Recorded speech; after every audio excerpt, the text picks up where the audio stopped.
I did a couple of episodes here recently that had some snarky humor in them.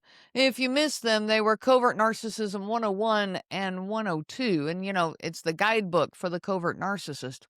These episodes were extremely well received, and I do completely understand that. Finding humor is a necessary part of our healing. As we realize the absurdity of the situations we're living in, just the ridiculousness of this, it is extremely freeing to be able to laugh about it. And I promise to bring more of that humor along the way. But we also need to look at the more serious side of what we are dealing with. That is a side that also needs to be recognized. You see, this type of abuse takes a very deep toll on you, on your spirit, your heart, your body. And it is crucial that we understand that. So today's episode is a quite bit more serious, and I do bring it to you with a heavy heart. Today's episode is not typical. It is a tribute, a celebration of life. It's a moment of reverence for one of our own, a member of this very community whose story ended too soon. And for her privacy, I'm going to call her Mary. But this is not only for Mary. This is for every one of you listening today who feels invisible, broken, worn down, uncared for, exhausted. Today we honor Mary's life, and we honor yours too. Welcome back to the Covert Narcissism podcast, where we hold space for the stories that the world too often overlooks and acknowledge the heartbreak, the courage, and the resilience of survivors. Mary was married for over 3 decades. She gave her entire adult life to her family. Very devoted to her husband, she raised multiple children, wiping away their tears, carrying sleepless nights, supporting special needs, and bore sacrifices that no one in her world fully recognized. She gave everything she had because that's who she was. But behind closed doors, Mary lived in a world of invalidation. Her husband dismissed her, blamed her, minimized her pain while adding to it on a regular basis. He was passive aggressive, manipulative, entitled, superior, all the things that brought Mary to search for a group on covert narcissism. Her story rang true with all the other stories that I hear about and that I listen to on a daily basis. Mary carried a profound sense of not belonging anywhere. This stood out to me in my conversations with her. She once said that she felt like she had no home. Her home of over 30 years was not a home to her. Her adult children's homes were not a home to her. She had no safe place to live, no safe place to even exist, much less to be her. Nowhere in her marriage, nowhere in her family, and often not even in her own body. She did not feel at home. She described herself as a nomad, wandering through life with no solid ground beneath her. This, too, is something that so many survivors understand. That deep ache of feeling unsteady in your own house, invisible in your own family, and even unwelcomed in your own skin. It's one of the cruelest legacies of covert narcissistic abuse, the theft of your home. Mary was isolated. She was sad. She was hurting. She was ungrounded. And her body was found, wandering without a home, with her loyal dog faithfully by her side. Her life deserves to be acknowledged. It deserves to be celebrated, and that acknowledgement must come from people who get it, from people who see her. See, Mary's life mattered. Her sacrifices mattered. Every tear she carried in silence mattered. Every time she broke down under the weight of dismissal, and every time she got back up again, it mattered. She was not weak. She was unimaginably strong. To endure year after year, to keep showing up for your children, to keep trying to survive inside a relationship that eroded her. This took strength, not weakness. Quiet, unseen, and misunderstood Strength. The kind of strength that so many of you listening know all too well. Even though I only knew Mary through a Zoom screen, I could hear the love in her voice as she spoke about her children. Those children who, in their own pain and confusion, did not return that love to her. The love that she held for them remained steady, unshaken by rejection, and it poured out of her even as her heart was breaking. I saw the strength in her eyes as she showed up week after week, putting one foot in front of the other, her shoulders hunched under the invisible weight of life. She carried decades of heartbreak, disappointment, loneliness, and still she kept moving. That is what strength looks like. No one can convince me that Mary was weak. She was not weak. This is not weakness, this is strength. It's not the polished, picture-perfect strength that the world applauds.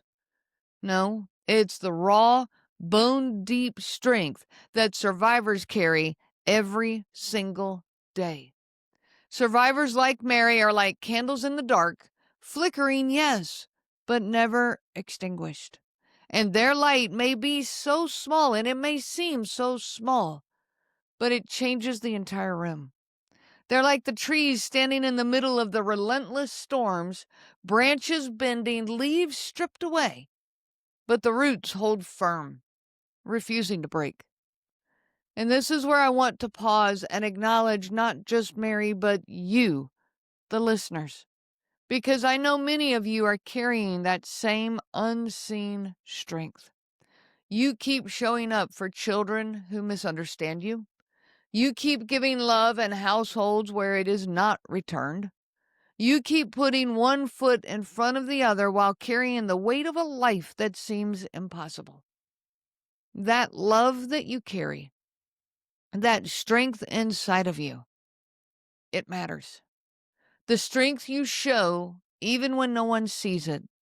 The love you hold even under all the pain, it matters. Every time you choose to get up when you want to stay in bed, every time you bite your tongue to protect your kids from hearing the chaos, every time you take one small step toward healing, you are showing the same courage that Mary showed. Mary's life was a living testimony of endurance, sacrifice, and quiet love. And in honoring her, we honor you. Now, I want to pause here for a minute to acknowledge something that is rarely spoken out loud. Abuse does not just affect our hearts and minds. It affects our bodies too. The human body is not designed to carry decades of heartbreak, fear, dismissal, emotional heavy lifting without breaking down. Living under constant stress, walking on eggshells, keeping someone else happy in order to feel safe.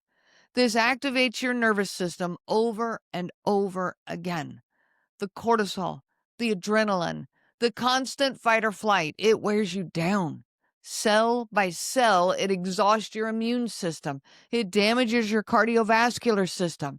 It shows up as chronic health problems, autoimmune disease, migraines, gastrointestinal issues, high blood pressure, heart disease. And sometimes it shows up in something called broken heart syndrome.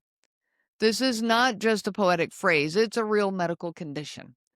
Doctors call it stress-induced cardiomyopathy. The heart literally weakens under the weight of stress and grief.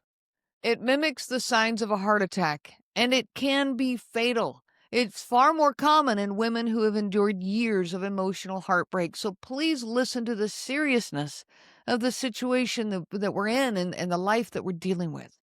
This is why I say that abuse is life-threatening, and I mean it. The emotional toll is not separate from the physical toll. Your heartbreak becomes your body's breakdown.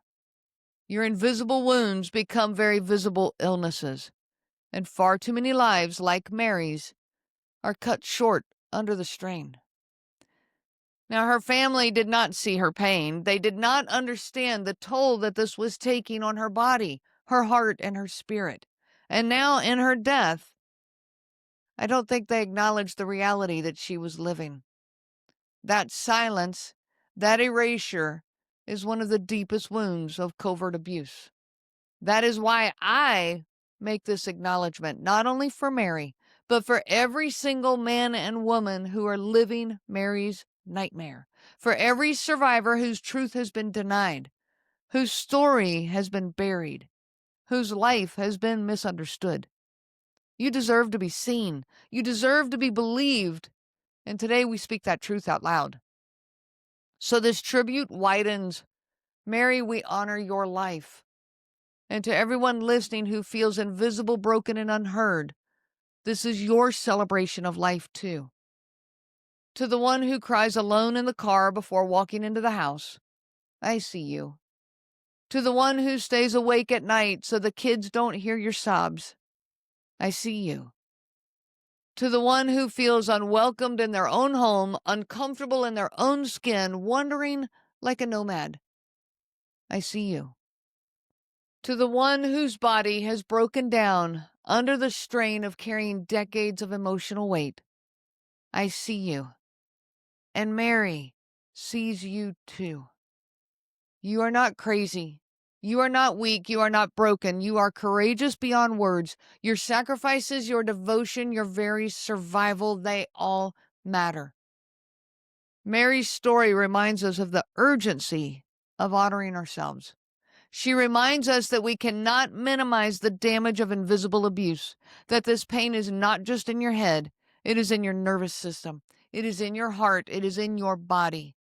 And yet, it is also in your power to begin reclaiming your life. If you're listening today and you feel like Mary, sad, scared, ungrounded, wandering, hear me clearly. You are allowed to stop playing this game. You are allowed to stop tying your safety to someone else's happiness. You are allowed to build a life where you are free, safe, and seen. And yes, you are allowed to come home, not to the place that erased you, but to yourself, to your body, to your truth, to your peace, to your home. So let's pause together, take a deep breath, and let's honor Mary. And let's honor you too. Let's honor every survivor who's out there listening right now, whose body has carried too much stress, whose heart has carried too much pain, whose spirit has carried too much silence. Mary, we honor you. Survivors, we honor you. Mary, this is your celebration of life. We speak your truth. We see your sacrifices. We remember your courage. May you find rest from the weight you've carried. May you find comfort in knowing your sacrifices were never wasted. May you find strength in the truth that you are not weak and you never were. May you find peace in returning home. Home to your own heart, your own body, your own truth. And may you know beyond a shadow of doubt that you matter. You always have. You always will. I wish you so much peace on your journey of healing. The information provided by Renee Swanson, Covert Narcissism Podcast, and CNG Life Coaching is for educational purposes only and is not to be used for diagnosis purposes. It is not intended to be a substitute for clinical care. Please consult a healthcare provider for guidance specific to your case. This material discusses narcissism in general. Renee shares stories from her personal experience as well as from those that she has worked with for several years. Her material does not claim that any specific person has narcissism and should not be used to refer to any specific person as having narcissism. Permission is not granted to link to or repost this material to support an allegation or support a claim that any specific person is a narcissist. That would be an unauthorized misuse of the material and the information provided. Thank you.